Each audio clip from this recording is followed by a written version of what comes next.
Hey guys, Chris here for Thomann Guitars and Basses. Welcome to Guitar Tech Tips.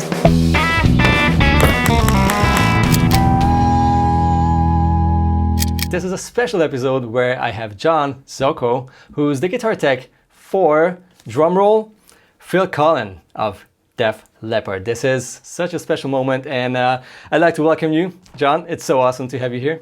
Great. Thanks for having me. I appreciate it. I'll try to be as knowledgeable and entertaining as your previous guest. It's some big shoes to fill. So, yeah, don't worry about it. Everyone, is different, and that's exactly what I, what I appreciate and love. Awesome. So cool to have you. So that's one of Phil's guitars, right? Yes, this is one of his PC ones.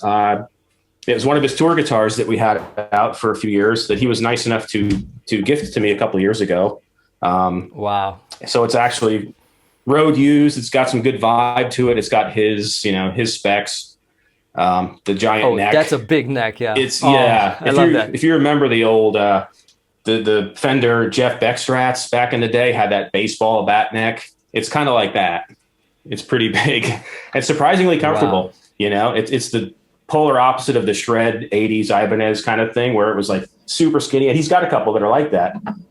If you ever see him play the Bella Lugosi guitar, the Crackle one, he still has those on the road a lot, and they have little thin necks. But he can bounce back and forth pretty easily between them, which is nice. And was it like some sort of a progression, like that he started off like in the 80s playing the thin necks, and then he progressively arrived to big chunky necks because of his style? Or yeah, I think he just got into the feel of it.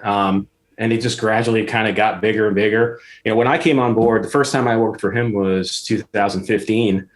And he was already there with the big necks. Although last tour, I want to say last year, but it was the year before last, which I'm trying to forget last year. Let's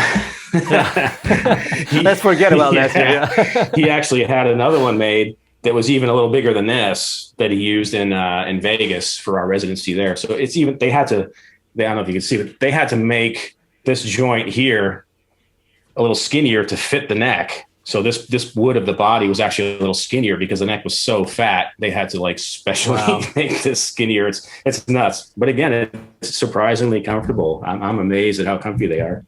Yeah, absolutely. I mean, I really like these big necks, and many people ask me why would you ever want to play something like that? And it's really not comfortable. And you should try a couple of good guitars with big necks first.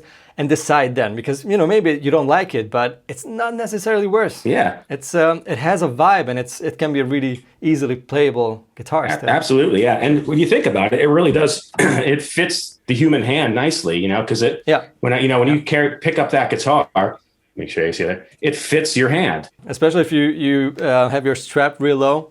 That makes a lot of sense because then you tend to grab the neck, like the full neck. Yeah. And if you're a classic style player, like the thumb back on the back side, then it's probably nice to have a really thin one because then it's very ergonomic. So exactly, yeah. How would you set up his guitar? What is that you do every day when you have a pretty busy touring week or month or even longer? Yeah, well, typically we carry about anywhere from 10 to 12 electrics. So he switches a lot during the show. So I keep a chart of all the guitars and I'll mark off how many songs each one gets played per show. And when each one songs, they get changed. So some guitars get it every 2 shows. Some get it maybe every 3 shows. Maybe one every show if he plays one particular one a whole bunch. But typically the most a guitar will get played is maybe 4 songs in a show. So... And because he plays heavy strings, we don't have any issues with breakage. He doesn't have toxic sweat, so they don't get completely corroded after a show, which is nice. And I do hit him with a little cleaner. I'll either use the D'Addario stuff or now I've been using a lot of the Music Nomads products, and they've got a cool thing. So I'll wipe it down. It kind of slicks them up a little bit and keeps them fresh. So first it's thing nice to play them as well. Yeah. It's smoother afterwards. Yeah. Oh, totally. Yeah. So once I kind of figure out which guitars need love that day, then I'll just pull those and start changing strings. A daily string change is pretty straightforward. I'll typically do 2 strings at a time, just so it doesn't get totally out of whack. That's about it for the daily. And then after 2 or 3 string changes, I'll take them all off. I use that little trem block that I just kind of stick. That's awesome. Yeah. My standard trick, I mean, many people do this. It's this, the back plate. Yeah, totally. Yeah. So, that's something you would stick under it. Yeah. Just to hold it in place, to lock it, basically. Yeah. And times when I've forgotten this or can't find it, a hotel room key will sort of work in a pinch. So I'll stick one of those under there. I'll go through and clean the frets really quick. And for that, I'll either use a super, super fine micro grip paper that StewMac sells, or lately, again, with the Music Nomad stuff, they've got this the fret polish, this fret polish, which is really cool. So I'll go through with a little fret guard, and I'll just kind of use a little bit of that polish to buff them out. I use, this is a good thing, I love just a toothbrush. Get a toothbrush and use that for your bridge. So right here in the Floyd, so clever. There's so much gunk that gets in there that once the strings are off, if you take a good stiff bristle toothbrush and just run it through there, it gets so much stuff off. And especially with Phil, he kind of, if you ever see him play, he's, he'll sweat a lot. There's some coconut oil involved occasionally. so that just kind of gets all that stuff out of there and keeps it really fresh and keeps everything from building up too much. And that's, I'll go through sometimes with an alcohol pad and clean these slots in the Floyd, just so in case there's any grease or oil in there, it slicks that out or gets rid of that. Same with the locking nut. I'll take the blocks off, take the strings off, and I'll hit it with a little bit of alcohol to get any kind of oils or sweat out of there. So there's a better contact. I don't know if it'll make a difference because they're clamped so tight anyway, but I just like to know that it's cleaned out and there's no body oils or sweat in there that could potentially cause some slippage or anything like that. So I like to make sure that's all clean. And while I'm in there, I'll tighten those little screws, make sure they're tight. That the locking nut is, that the base plate is tight. Yeah. Those there. Tuning, basically just basic stuff. The tuning key nuts right there. I'll go through and I'll make sure they're snugged up because they get rattled around a lot on tour. Another good thing with these necks is that they're really, really stable. I don't really have to do very much adjustment unless it's super, super cold or hot. So there are a number of things I want to ask, but because we were talking about like string changes and like maintenance, let's talk about those strings. Does Phil still use 13s? Yeah, he uses 13s. They're 2.5 step down, so it's a little bit. You get a little slack with them, but it's still really heavy. And it's not a standard set of 13s. He kind of arrived at these gauges over time. What's up with the trem? Because honestly, most Floyd Rose players will stick to 9s, not even 10s, but 9s. For that reason, because you have a more like free, wobbly kind of feel with the Floyd, because that's what they love about it. I'm guessing that's exactly the opposite of what Phil wants, right? Yeah, I mean, he pulls up a lot. If you watch him play, he'll lift the guitar up by the bar, which makes me cringe every time. So, but so far it's been good. No, nothing's broken yet. But yeah, so he works it a lot. He mostly diving, so it's pretty stiff compared to some like. And another thing I really like the idea of that I saw on that one of your videos was the magnetic backplate, which I think is amazing. Yeah, I really, I really think every guitar should have that. But along those lines, I only use 2 screws to put the backplate on, so it's easier to take out after you deal with 6 screws. So it's just if I have to do any adjustments, it's like just 2 screws out and I'm ready to go. Although I do also like the cutouts that some of them have. I would like to get some of those.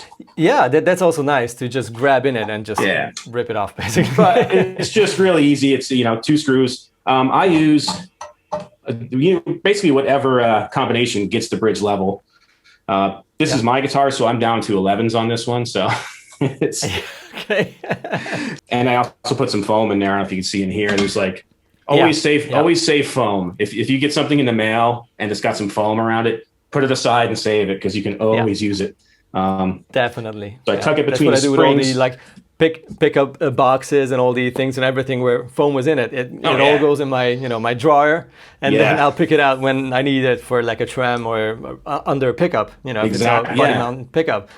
What a good thing to have around. Yes, absolutely. So I tuck pieces near. This one had fallen off at some point. I'll gaff tape a piece on the plate. So when I put the plate on, it lightly touches them as well and gets rid of that ring. Again, when I came on board, every guitar was a little bit different. Some had these kind of springs, these coated springs. Some had the standard stock ones. I started doing the foam a little more. I don't think it even had foam in it at the time, but it kind of bugged me when I'd hear a little ring come out. So especially we did some recording where you can obviously really hear that. So, but aside from that, as long as it's level and as long as it stays in tune and he can pick the guitar up with it, he's fine with it. Yeah. And how many springs do you use on his guitars with the 13 strings? His usually 4, some of them are at 5, depending. Okay. They all seem to be a little different, which is weird sometimes, but okay. But like I said, because I've got 11s, I can get away with 3, and they're different tensions. And I just arrived at this combination just because that worked for leveling it and getting where I wanted. So it's a kind of a experiment and see what levels it nicely and what feels good. So, and then this one also has the titanium block here. So this whole thing is titanium.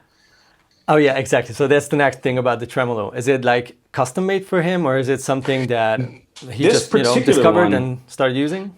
Yeah, this particular one is an actual Floyd Rose, completely Floyd Rose, but most of his guitars have a standard Floyd, and then futone.com, Adam Reaver, makes replacement parts, and we'll change out the saddles to titanium. Okay. And then the inserts are also titanium. And then he also makes titanium nuts and brass nuts. This has got a standard one here, but this particular one is one that Floyd did where they were talking about maybe, here, let's see if I can. Here it comes. It's actually got his name there. So they were talking about doing maybe a signature trem that's all titanium. So I haven't heard anything in a while about that, so I'm not sure. But in that case, like typically just the saddles would be titanium, but this one the entire assembly is all titanium. The claw is the block. Wow. So the whole thing is, which kind of livens it up. He said when he first tried it years ago, it was an immediate difference, and he loved it. So, okay. So was it more of a tonal decision, or just to have it as sturdy as it gets? Just a tone thing for him. He wants it. It's hard to explain. It just kind of livens it up more. It rings more. It sustains more. Even with the brass, it's still good. I've done some guitars with brass blocks, and you can hear it just kind of, chords will hold a little longer. The mid-range changes, right? Yeah. Yeah. A little more sustain. It's nice. So, so typically, it'll be the block at the very least, the inserts, and then the big block behind there will be tie. Yeah. And the picks. I've heard some rumors about metal picks. Yes, they're brass, super thick. I mean, there's no give to these things at all. Let's see if I can get. Yeah. Does he always use the brass picks? It was steel up until a few years ago, and then somebody gave him a brass one. Just a random generic brass one from somewhere that he loved. They wound up using it the entire tour. This is right before I started working for him. And he had to kind of protect that pick because it was the only one he had. So he would put it in his pocket after the show and just, really baby it because that was the only one. So, and after that, Dunlop started making him the brass ones with his signature and the Leppard logo and all that stuff. Yeah. So it goes hand in hand with the 13s and everything just being big and heavy and, so. And when even with these, he never breaks strings. And now that I said that, he'll probably start. So, well, knock on wood. Yeah, I mean, guess it all makes sense because if you have thicker strings that will last way longer, anyhow, then you can sort of torture them with some material that are not necessarily the most string friendly ones. But it's gonna work probably as long as normal picks would work with 9s or 10s, probably 10s even. Yeah. Yeah, and he likes the sound of it. It's got a unique sound. It's when he's picking fast, you can really hear the attack, and the brass just kind of imparts its own tonality to it as well. Even other pick, I experiment with that all the time between Tortex and Ultex, and everything sounds a little bit different. And sometimes you don't think about the tonal aspect of a pick. You just think how it feels, but the tone really changes the tone. While we're talking about tone, pickups, crazy hot humbucker. Sustainer, wow, that's a lot going on. How does he like the pickup height, and how does he use the sustainer? Is it always on, or for certain things? It's on a lot. As far as the height, that varies from guitar to guitar because some guitars will just seem like they need a little more. Some seem a little too much. We'll lower them a little bit. So I kind of just eyeball it, and he'll play a bit, and we'll kind of, as he's playing, sometimes I'll kind of do it, and we'll be like, okay, there's a spot there for that particular guitar. This is a Super 3. Most of his guitars have either Super Distortion or Super 3s, although in the last few years, he's been really liking the X2N, which is DiMarzio's super hot crazy high. Yeah, the one with the bar magnets, right? Yeah, it's the two. Yeah, there's no pole pieces. It's just the strip. Yeah, 5 or 6 of his guitars, I put the X2 ends in, and they're over the top. I'll even see on the Axe-Fx meter, like it'll be a little bit higher when he's playing that guitar, you know. So, but he loves those things. Just peak all the time, you know, the little LED. Almost, it just tickles the red a little bit, just where it's still good. So. So that's, you know, that's so interesting. So many players tend to go backwards. Like, you know, they start with actives or super hot pickups, and then, I don't know, 10, 20 years later go like, okay, I think those PAFs are actually not that bad. Yeah. And he's like, no, I want more. Yes. That's cool. I know. Yeah. It was surprising, but it really sounds good. And, you know, I'll tweak a little bit on the Axe-Fx sometimes, depending on what song it is, to kind of tailor it to that guitar, because they're really low end. They have tons of chunk to them, and the guitars that we put him in are his single cutaway ones. If you've seen those PC Supremes, those have got it. So the combination of that huge neck through monster neck and that pickup, you're just fire breathing. They're crazy. So he loves those things. And of course he's got his own pickup now. It's called the Sugar Chakra. Yeah. And it's a single coil size, but you know, humbucker. And it's in his walnut guitar, and I put him in Felix, his guitar from the Hysteria album. I put all his signature pickups in a couple years ago. And they're great too. They're amazing sounding. We tweaked them out on the G3 tour as well. They sent some prototypes, and we kind of arrived at what he liked. When he went to the middle pickup, because it's a lower output pickup, it naturally gets cleaner and has that cool single coil sound. This is an HS2. So he'll use it if he's got to do like a clean, like funk stuff. He likes to play all kinds of different things when he's not, you know, on tour. So it comes in handy because you just throw it up to this middle position and you get a cool, cleaner, single coily sound. But you know, during the Leppard show, it's mostly humbucker, occasional neck, and then when he's playing like solos, he'll kick on the sustainer, and you'll kind of hear it. Okay. If he's got to hold a note. You know, there's sometimes when it's really obvious and sometimes when it's not so obvious when he's got it on, but he definitely uses it a bunch. And it's got, I don't know if you've ever used one, but it's basically on and off, and then the standard note and then the overtone, like the harmonic. So or a mix of both, I guess, if it's one of those models. I'm not sure which. Yeah, this one is pretty much one or the other. Yeah. Okay. I'll see if I.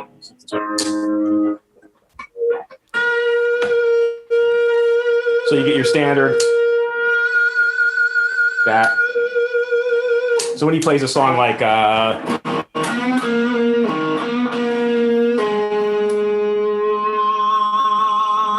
so when you hear that kind of thing, he loves using it for that sort of thing, those big sustained notes. And I know I was talking to Joel Hoekstra at one point, and he's got one of Phil's models, and he says his favorite thing I think about the sustainer is that he can go like this, and then it'll keep going. So. So it's essential you can for run that. Across a huge stage and the note is going to stand. So you can point at everybody and still have your note going, which is great. But yeah, so in terms of the batteries for these, another quick thing with the foam is that occasionally there could be issues with the contact, making sure they're in there hard enough. So I put a little bit of foam in the lid. So when I close it, the foam presses against the battery and make sure that it holds good contact. So I use that same foam. I cut a little piece and gaff tape it so it has a little more push to it. So more pressure to it. Yeah.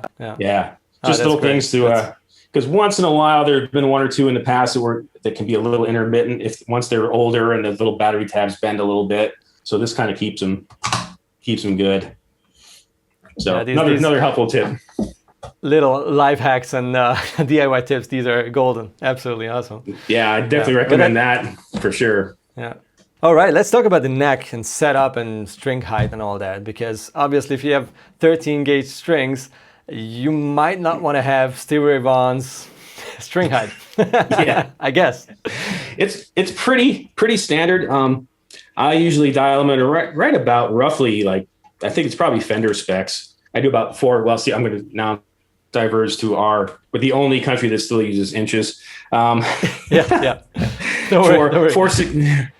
Roughly 4/64 the high E over to about 5/64 on the low. Sometimes a touch higher. He's a really strong player, so if it's a little high, he doesn't mind that. But typically, I'll get about 4/64, which is, I'm sure there's a conversion somewhere here. Yeah, here we go. Apparently, apparently that's 1.5 millimeters. So 1.5. That's for the low E, right? That's for the high E is 4/64. High. Oh wow, that's more my kind of setup. Yeah. Yeah, it's not like the super shredder kind of crazy low. No, yeah, it's definitely not super low. And then it just graduates a little bit higher. I put the bass height up just a little more so it doesn't ping around and rattle too much. But so yeah, that's roughly where we go. And then again, it's from a kind of a guitar to guitar thing where one guitar might feel like it's maybe a little too low, even though it's measuring the same. It's just kind of a feel thing, and I'll up it just a little bit. And same with the neck relief. I kind of do like everybody else does and hold down the first fret, last fret, and kind of tap. Yeah. Just to make sure there's a little ping there to give me some room. So, but pretty flat. Not a whole lot of relief at all. Yeah. And sometimes I'll put a capo there to make it easier. But for the most part, as long as I can hear that little ping when you tap on the string around there, then you know you've got some play. But not a lot of relief, right? Like no. just a bit of click, click. Yeah, just a not little really bit. A visual thing, just a bit. Yeah. Yeah, and I'll look, and it's like this. I don't know what that would measure out at, but this was pretty flat. It's just got a little bit of movement, which is good. Because then if it does straighten a little more, it's not going to start fretting out right away. So exactly. Yeah. Well, this guitar definitely has more relief, neck relief. Yeah. So if we want to make this one similar to Phil's, it needs a bit of neck adjustment, which is not an issue. I just adjust the neck here. Tighten that up. And that's another amazing thing about this guitar and a lot of guitars now is they have that little thumb wheel screw at the heel of the neck, it should be required by law, I think. Yeah. Because it's just so much easier.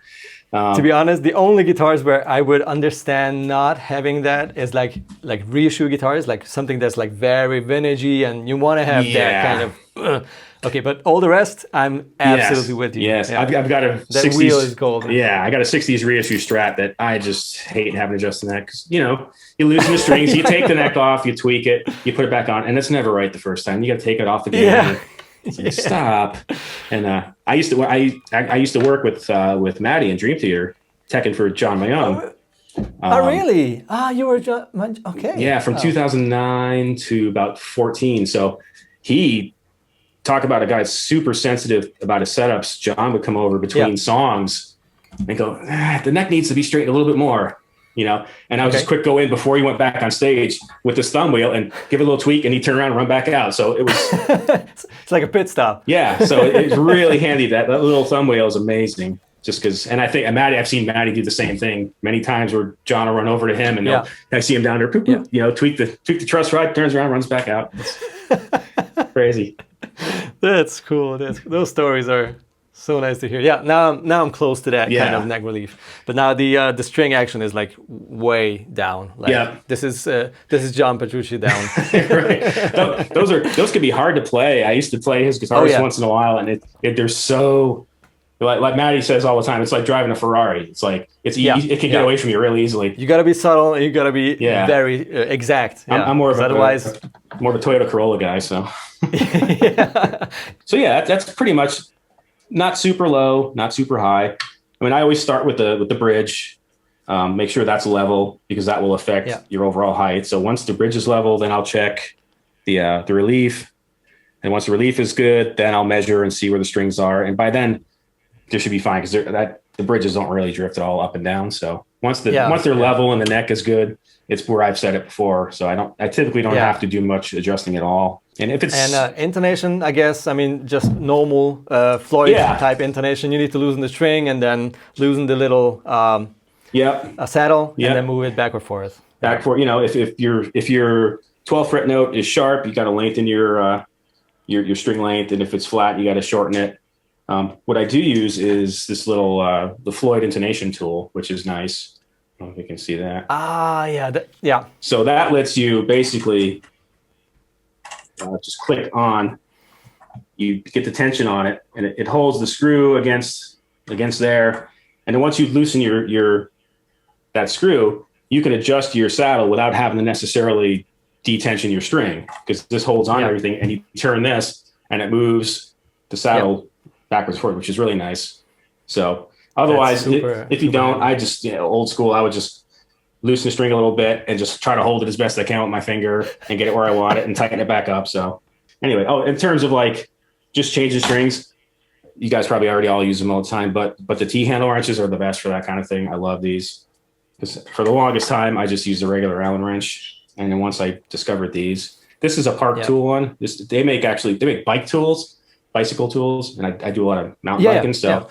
But this one, so it's probably designed for a bike, but it's great because it's got the long one, but it's also got this little the short one up in the front. I haven't seen it. Yeah. So you can do stuff where you need the long one, and then when you go up to do the locking nut, you use the short one. So it's great. I love this thing. It's my favorite Allen wrench. When you've got a lot of guitars to work on every day, one little tool that'll save you a minute really adds up over a week. So, I mean, as most players, even if they don't go on huge stages and have like 3 guitars, and it's time to change strings, and maybe 2 of those have a Floyd. Yeah, that those minutes count. Yeah, exactly. Yeah, at least it would for me, for sure. Yeah. Yep. All these little things add up. So, checking batteries. If you have a guitar that runs any kind of batteries, obviously have some kind of tester with you, either a multimeter, or I use this little thing called a batometer or batometer. I'm not sure. And this is great because you hold it down there and it'll show me that my batteries are really dead in this guitar. 8.2 volts, which is like, that's not gonna work. Super low. I change as soon as they drop under 9 or get about 8.8 on Phil's guitars, I'll swap them out. Yeah. Okay. I mean, it still worked. It'll work. You can tell doesn't quite take off like it should, and it's not as strong. And then, just all these little things, just kind of maintain your stuff like that. These also, another thing, tighten your neck, go through these. Again, not so much if you're home all the time, but when these get rattled around a lot, sometimes these will kind of loosen ever so slightly just from getting shipped everywhere. And the back plate, just one more thing. The reason I know some people keep them off all the time, and I used to, and just a funny story is that at one point in 2015, the plates were off of all of his guitars, and they were going out on the thrust playing Bring On the Heartbreak or Switch, the dual solo. And all of a sudden I heard all these bad notes coming out of Phil's guitar. I'm looking, I'm like, did he break a string? He's looking down, there's no string hanging. Turns out that the belt he was wearing had hooked onto one of the springs and pulled the spring out. So as you're walking out with your guitar, if you've got like a heavy metal belt going on, it could very easily where just that one end sticks into the block is really easy to pull out. So that happened. And he came running over, he's like, I think a spring fell out. And I'm looking like, there it is, it's over on the stage. So so from that point on, we put the backs back on after that. So yeah, that's actually something I tend to keep off. But I mean, as soon as you don't just have a t-shirt or just a regular belt. This one had, I think, a bunch of metal cool stuff on. So it was I mean, stage, rock and roll. Yeah, exactly. And that's the first time I'd ever seen that happen, and of course it happened to me. So so after that, but I do really like the magnet idea that Ibanez is doing now too. So I may have to try that. We all have to go out and buy those whatever neodymium magnets. They were. That's it. I know Paul Gilbert does that with his too. He's got his slide magnet that he puts on all his guitars now. So that's a fun trick too. Yeah.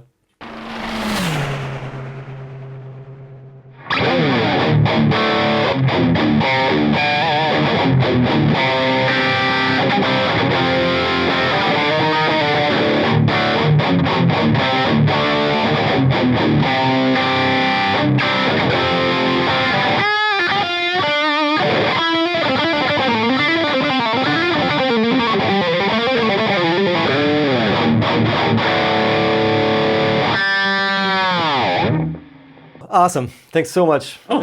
Thanks for having me.